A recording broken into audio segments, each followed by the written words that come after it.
Kailan nga ba? Marso 16, 2020.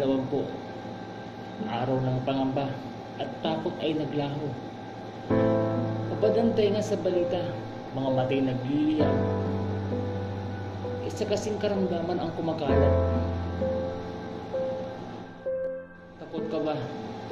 1, 2, 31, araw-araw may bagong biktima. Ito ang seryeng gumimbal sa atin. Sa kulog ako ng matinding pag-uyaan na bagong batas na pinapairal. Walang magawa, sumunod na lang at mataimtim na nagdasal. Paano ka namuhay? Limitado ang galaw, sa cellphone umaasa ng kislap ng kasiyahan. Ngunit, ako'y halos sumuko dahil sa bariyong sumasabi ng dahan-dahan. Ikaw, ako, siya. Tayo'y unti-unting sinasalanda. Sakit na COVID, isang pandaigdigang banta. Hanggang kailan ka lalaban? May alcohol at face mask na sandigan. Pahid-pahid, takip-takip sa mukha, ayun, talo na ang kalaban. Pero teka, pasok. Mas maingat ang pala pag tayo nasa ating mga tahanan. Hindi ba nabiro ang ganitong sakit? Kahit sa alibutunin ng curfew, tayo sumunod at di na mahawaan. Paano ka nagpatuloy? Inasahan ko na ang matinding pagkalam ng aking sikmura.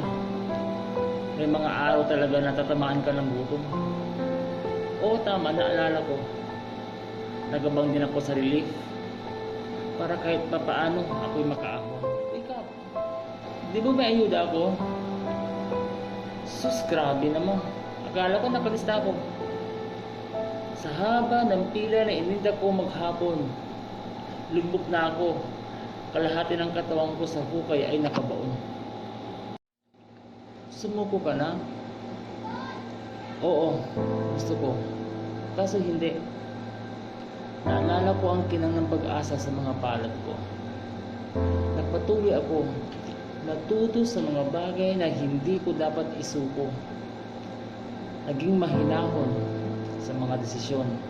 Kahit sa Imped Red Horse ay kumakaway sa kabilang direksyon. May namataway bang pagbabago? Sa tingin ko, oo. Mas naging makabuluhan ang pag-iilom ng sugat ng ating daigdig. Sugat na dulot ng mga tao sa iba't ibang lupalop at panig. Mas naunawaan ko ang salitang damayan. Isama mo na rin ang kooperasyon at pagsunod. Kahit kalmado na ako kahit papaano. Dito sa sulok ng kwarto ko, titingin sa malayo, mag-iisip. Sige, mamaya. I-TikTok na lang ako ulit.